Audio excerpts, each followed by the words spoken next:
Esta es la iglesia de San Bartolomé en Aldea Cueva. Fue reconstruida alrededor de 1790 a expensas del capitán Pedro Negrete, caballero de la Orden de Santiago, inspirándose en la Catedral de México, donde éste había hecho fortuna.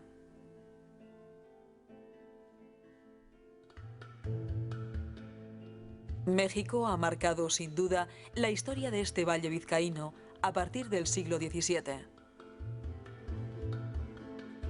En México abundan los descendientes de carranzanos. En Carranza son pocas las casas en las que no hubiese un emigrante a México.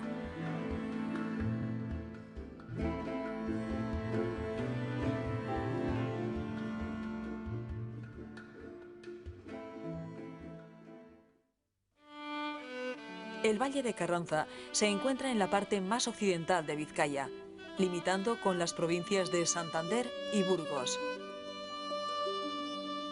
Con una extensión de casi 14.000 hectáreas, es el territorio más extenso del señorío.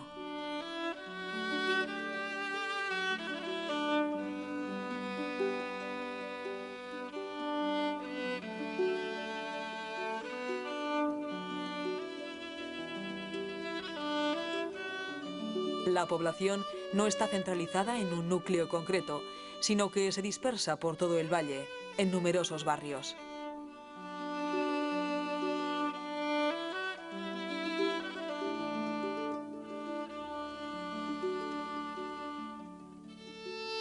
La casa consistorial y dependencias municipales se localizan en el barrio de Concha desde el siglo XVIII.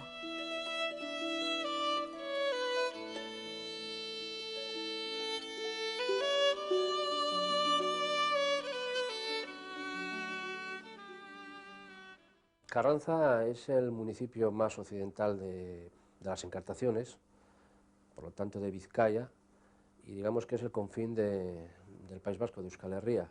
El valle, con sus 137,87 kilómetros cuadrados, forma el municipio más grande de Vizcaya y administrativamente está dividido en 16 concejos o parroquias, que se aglutinan todas ellas en torno a un núcleo central, que es el barrio de Concha, donde está asentado el ayuntamiento, aunque en siglos pasados, digamos que el centro administrativo del valle estuvo radicado en la iglesia de Soscaño. El Valle de Carranza está enmarcado por 9 cerros o lomas, donde nacen varios arroyos que al unirse forman el río Carranza. Este cruza el valle de norte a sur, uniéndose más adelante al río Ruesga. Los ríos y arroyos están cruzados por 17 puentes. Las aguas crean en el valle algunos rincones sorprendentes, como el salto de El Chorretón, en La Calera.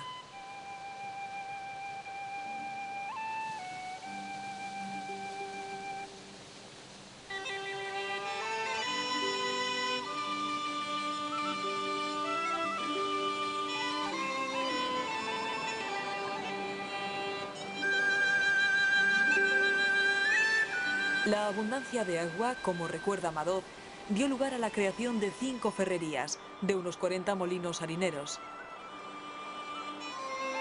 Aún quedan en el valle presas y molinos, algunos en buen estado de conservación, que nos recuerdan ese pasado inmediato.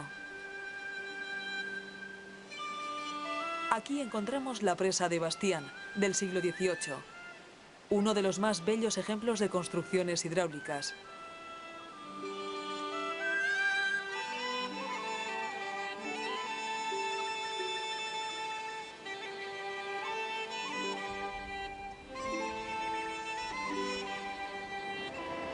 El edificio del molino del Arcediano, actualmente en ruinas, albergó la única central hidroeléctrica construida en ríos del valle.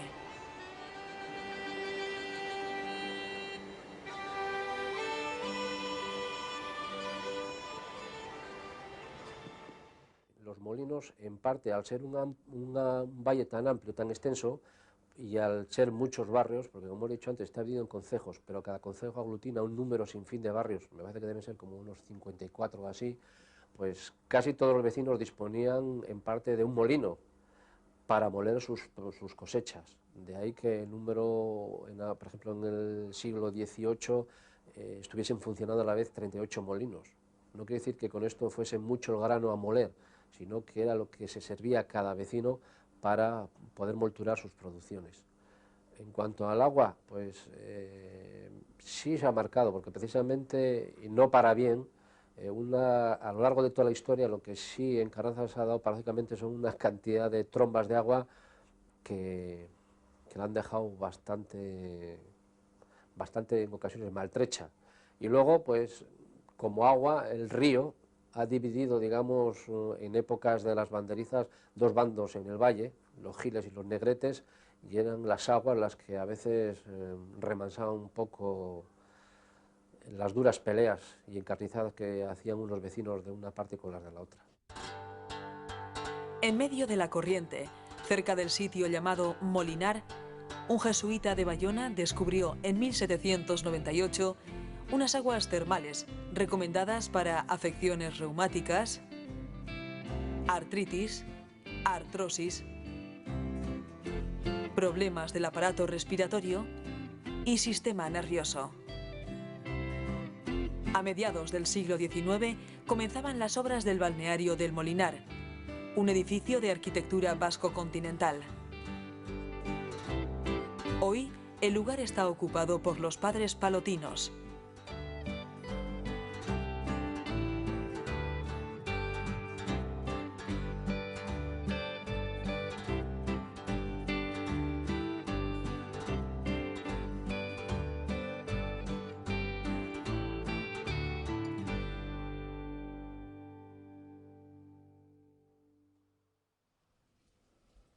Esta orden, de procedencia italiana, lleva aquí más de medio siglo.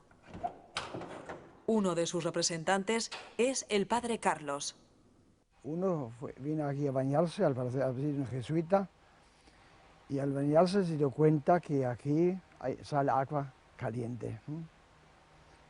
Y lo ha denunciado en el ayuntamiento y efectivamente luego se dio cuenta que era agua caliente. Y el agua han analizado y se dio cuenta que es agua mineral, agua termal. Y después se ha desviado el río más para allá.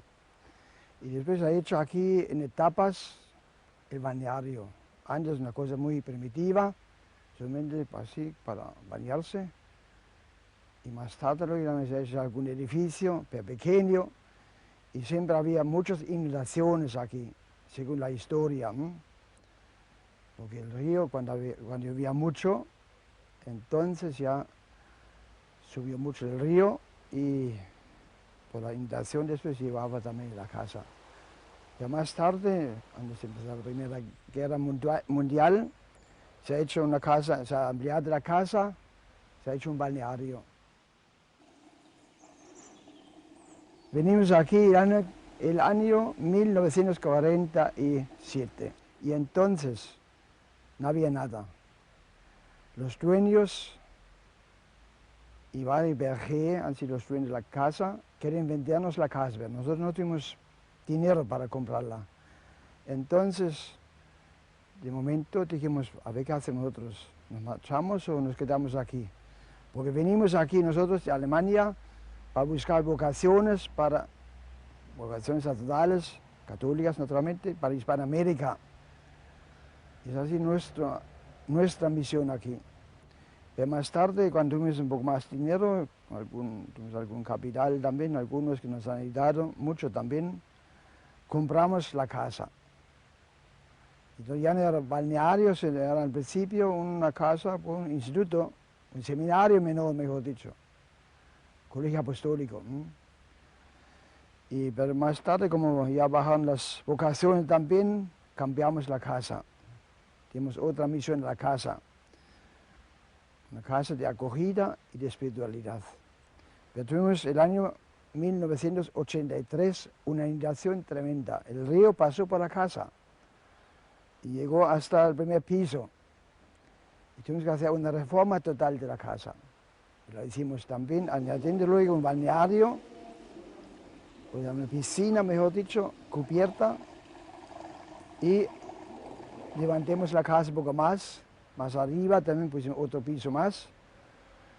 Y así después tuvimos la casa, esa misión de espiritualidad y acogida, o sea, para el alma y para el cuerpo.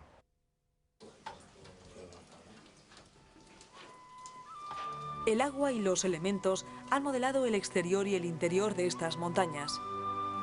El ejemplo más claro son las impresionantes grutas de Pozalagua, de 225 metros de longitud. En su interior hay 4 simas gemelas. Esta es una de las pocas cuevas de Europa en las que se pueden admirar estalactitas excéntricas.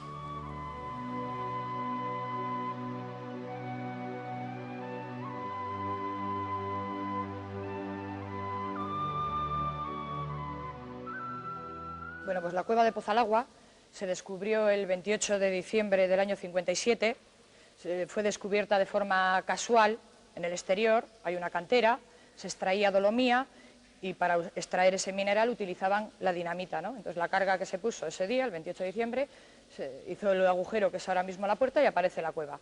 Aparece y la cantera, pues bueno, siguió trabajando. Trabajó alrededor de unos 18 años más. Y quieras que no, una cantera a la orilla de una cueva, pues las cargas aquí era donde más se notaban. Vamos a ver muchísimas estalactitas rotas. Las visitas fueron libres también durante esos años, entonces ayudaron a que hoy por hoy pues veamos muchísimas estalactitas rotas. Bueno, pues, ¿qué es lo bonito, lo curioso de esta cueva? Que aquí se da una estalactita que se ve en muy pocas cuevas. Tiene un nombre un poquito raro, se llaman estalactitas excéntricas, que para que no haya equívoco se les puede llamar también estalactitas con forma de raíz o de coral. Se dan en todos los techos de la cueva. Y el problema, por decirlo de alguna manera, es que a la hora de dar una teoría que te explique con exactitud qué es lo que pasa con el mineral, que por lógica el mineral debería de quedar en los techos y por gravedad crecer hacia el suelo y formar una estalactita, resulta que vamos a ver pues que, no, que el mineral se curva y vuelve al techo. Teorías hay muchísimas, corrientes de aire, ausencia de corrientes de aire, campos magnéticos, capilaridades, la dolomía que influye a la hora de cristalizar, pero algo claro no hay. Las pocas cuevas que hay con excéntricas no tienen nada en común. Pues una teoría que sirva para todas no hay. El que el mineral de la cueva sea la dolomía la hace, por un lado las excéntricas y por otro lado la dolomía la hace muy vistosa. A nivel de colores, la cueva tiene 2 colores, blanco por la caliza y rojizo o marrón por la dolomía, que es doble carbonato de magnesio. Entonces, pues bueno, las visitas, por un lado las excéntricas y por otro lado el colorido, pues sí, pues bueno, quedan como muy contentas, ¿no?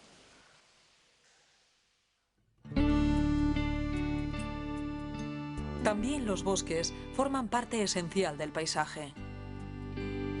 Es cierto que el pino insignis ha modificado los bosques, pero aún quedan hayedos, como los de los troncones, Corbera o Valgerri. Y el encinal de Sopeña.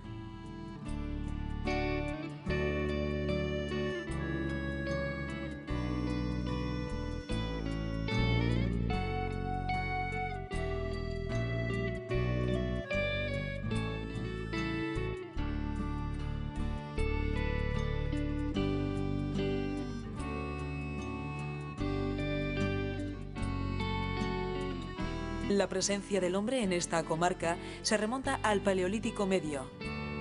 En 1907 se descubrieron los grabados de Ventalaperra. Un oso, 2 bisontes acéfalos, un bóvido y varios grupos de trazos de difícil interpretación.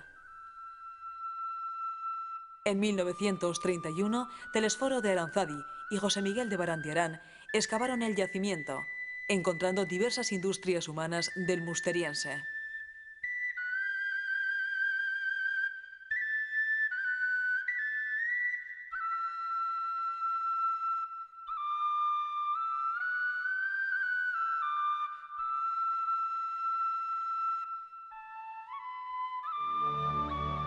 En el valle también aparecen dólmenes y otros restos del Neolítico.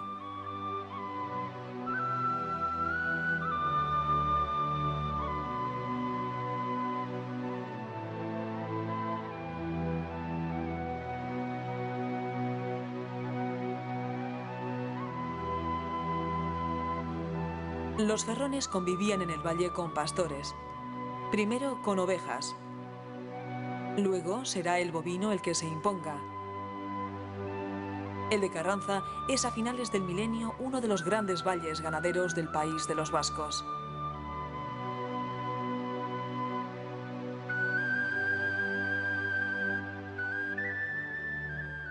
Don Manuel López, en un libro que escribió sobre Carranza, ya nos cuenta o escribe que a principios del siglo en Carranza la mayoría de los caseríos vivían de una incipiente agricultura dedicada más o menos al autoabastecimiento del caserío, con 2, 3 o 4 vacas a máximo y 40 o 50 ovejas. Es decir, con el tiempo se desechó el cultivo del cereal, en este caso en el trigo, y lo que es la ganadería, el cambio de oveja a vaca, a ganado vacuno con explotación a leche, pues fue una tendencia desde los años 20 en adelante, paulatinamente fue aumentando hasta convertirse en lo que es la riqueza actual del valle, es decir, una explotación que casi deben salir como 90.000 litros de leche diarios del valle.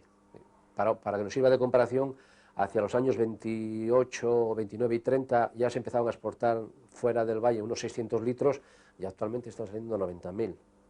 Ha sido poco a poco, paulatinamente, esa evolución y fue el cambio de aquel tipo de vaca mochina que tienen en el monte y en el establo, sobre todo la pardo alpina o suiza, porque servía tanto para explotación de labores del campo como para leche y para carne, a la frisona holandesa que se introdujo posteriormente y que se ha convertido en la cabeza de ganado que prima en los establos carranzanos hoy día.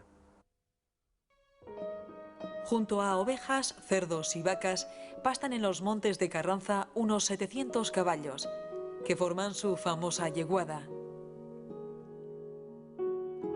Las yeguas carranzanas han jugado un papel determinante en la economía del lugar.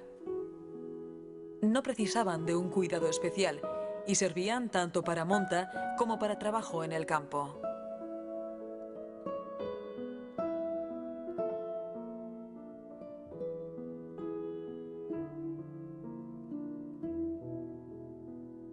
En el barrio de La Calera existe un colmenar de miel brezo.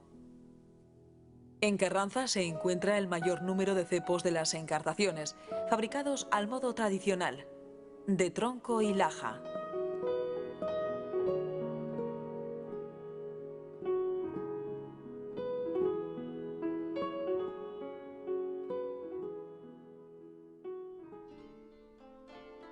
En tierra de ferrones e indianos abundan las torres, palacios y casas nobles.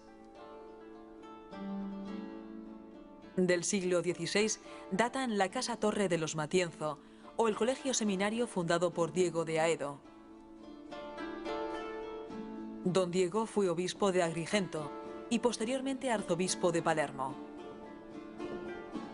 El rey Felipe II le nombró virrey de Sicilia. El Colegio de Aedo mantuvo su actividad desde el siglo XVII hasta mediados del siglo XIX.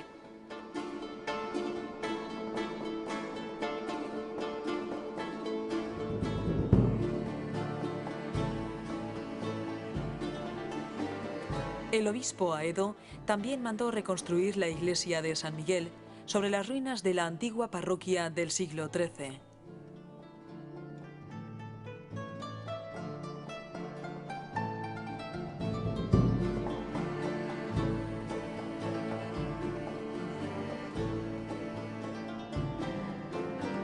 En 1934, con la piedra del que fue palacio de los Aedo, se construyó un hermoso caserío, que hoy pertenece a la familia Burgo e Iparraguirre.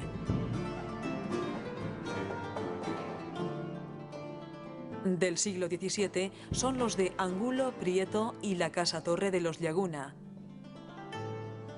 Del XVIII, este palacio del conde de Villapaterna.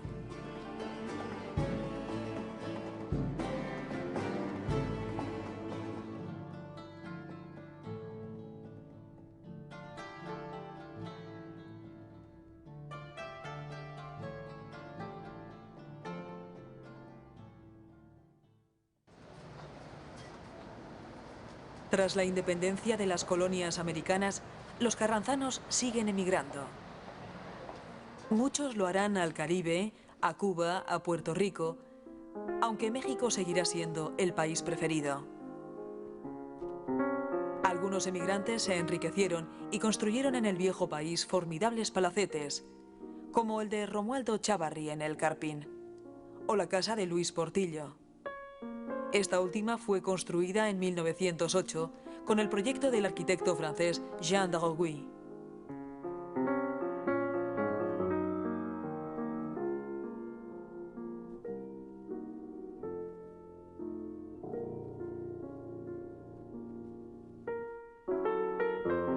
En este flujo migratorio tuvo su importancia la Fundación Saint-Cindo.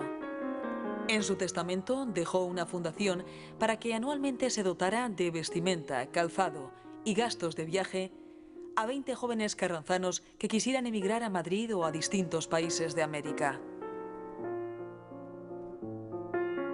A cada joven se le entregaba una maleta con ropa y calzado, así como el pasaje, recibiendo a su llegada 500 reales con el fin de poder hacer frente a los primeros gastos.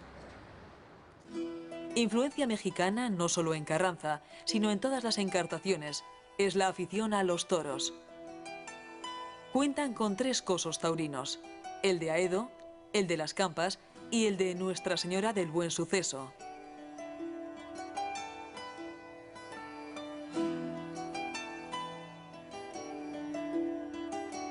La arquitectura popular es muy rica en este valle vizcaíno. Aquí conviven las construcciones de estilo vasco con otras de influencia cántabra. Esta es más clara en las caserías de Bernales, Traspalacios o Trevilla.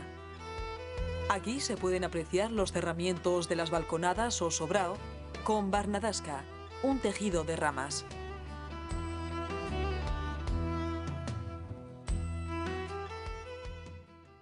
Yo creo que cualquier visitante que se deja caer por el valle puede ver que el río o las aguas que antes comentamos nos divide en 2 Carranzas. La zona norte, que es una arquitectura más aneja al occidente de Encartaciones, en zonas como sobre todo Trucíos y Arcentales y el vecino valle cántabro de Villaverde, donde digamos que nos encontramos con una arquitectura híbrida, es decir, un tipo de caserío que no tiene que ver ni con el vasco propiamente ni con el cántabro, según los entendidos.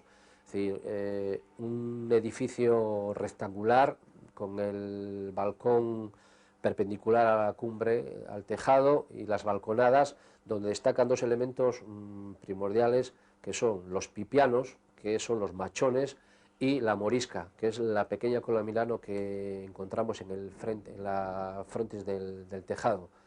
A veces ocurre que desaparecen los pipianos y solamente vemos los balcones corridos sobre la fachada, y luego digamos que hay otro tipo de arquitectura que abunda sobre todo en la zona sur, donde digamos que esa influencia de la arquitectura cántabra se deja notar. Digamos que es más bien de aquellas zonas donde tenemos un claro exponente como Bernales, donde se da la típica construcción de casas en hilera con las balconadas paralelas al cumbre. Hay algunas construcciones comunales como molinos harineros y hornos de pan hoy en desuso, como este del barrio de Pando.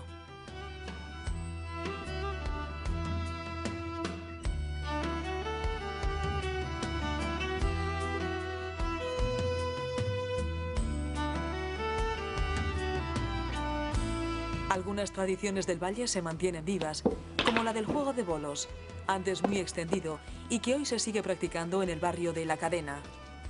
La modalidad más común en esta parte de Vizcaya es la de pasabolo.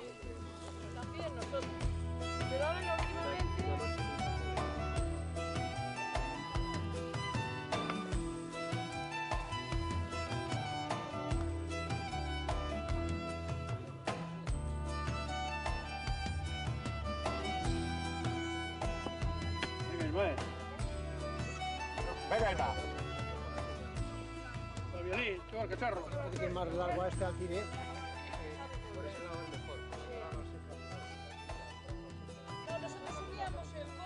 ¿Quieto ahí? El pasabolo yo le conozco desde niño. Es un juego pues aquí en Carranza muy típico. Se ha jugado de chavales mucho, ahora ya pues se juega menos. La gente mayor, aquí hay mucha afición en el tema del pasabolo.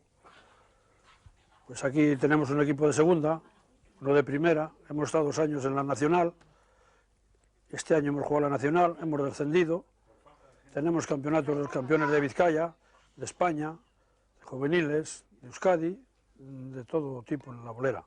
El tema es el siguiente, el jugador coge la bola, que aproximadamente pesa 6,5 kilos, 6,400, según el jugador. Y se lanzan los bolos a partir de la última raya de la tabla. La primera raya tiene 12 metros y las segundas a 5 metros. Es un total de 42 metros de campo y cada raya vale 10.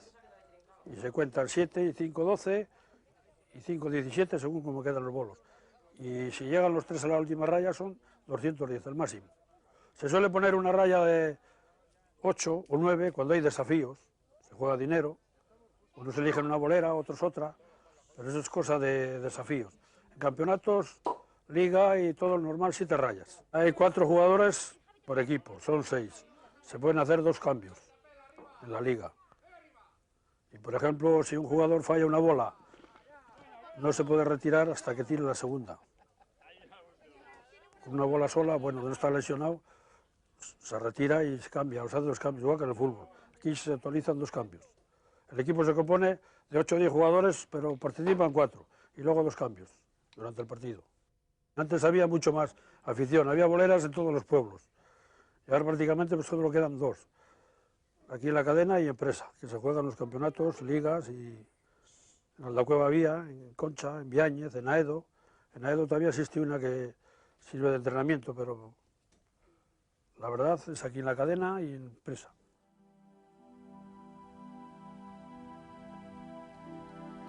En 1995 se inauguraba en El Carpín el Parque Ecológico de Vizcaya, dedicado a la recuperación de fauna ibérica.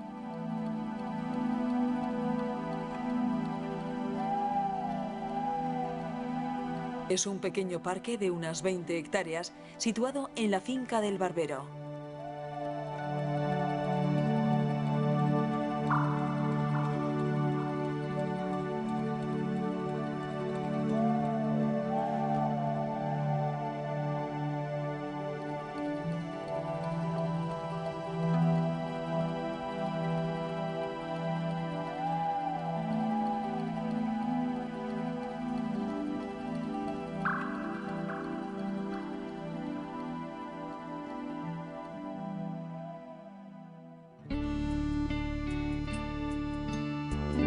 A pesar de los contrastes culturales, Carranza es uno de aquellos rincones en los que la identidad vasca adquiere un significado especial.